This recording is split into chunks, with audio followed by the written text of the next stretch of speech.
యొక్క క్యారెక్టర్లో మనకి సాక్ష్యం అనేది ఉండాలి.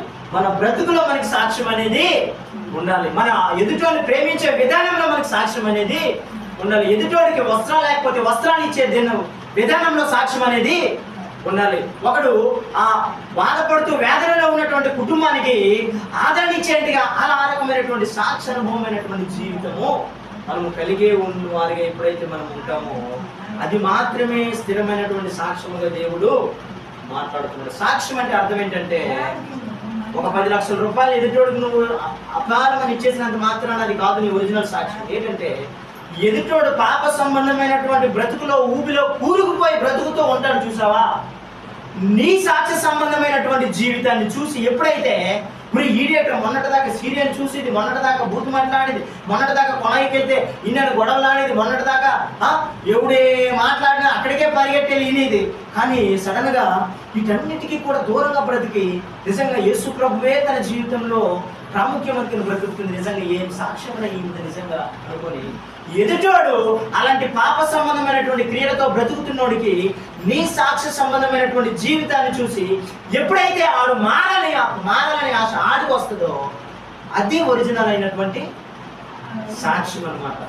అంటే అది ఒరిజినల్ గా అంటే సింధూర వృక్షము వలె పరిమళ తైలము వలె అది ఈ లోకానికి సువాసన కలిగినదిగా అక్కడ కొరింథీయులకు రాసిన పత్రిక 2 కొరింథీయులకు రాసిన పత్రికలో పౌలు భక్తుల ద్వారా మాట్లాడుతున్నాడు.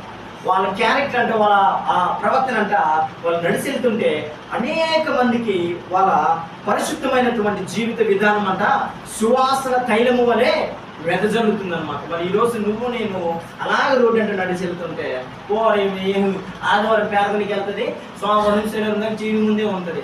ఆదివారం ప్రార్థనకి వెళ్తుంది, సోమవారం నుంచి శనివారం దాకా ఎదుటి ఏడు చేస్తాడని బయట గురించి ఆలోచిస్తుంది. ఆదివారం ప్రార్థనకి వెళ్తుంది, ఎవడేటి చేస్తున్నాడా ఎదుటి విషయాలే ఈవిడికి కావాలి.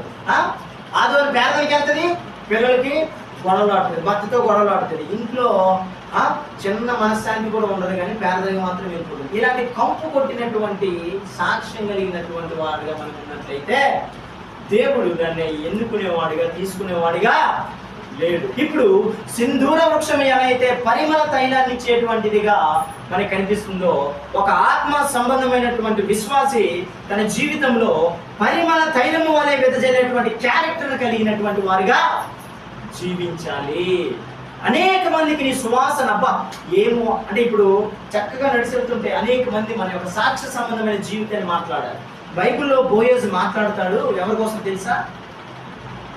బోయజు మాట్లాడతాడు బైబిల్లో ఒకరి కోసం సాక్ష్యం.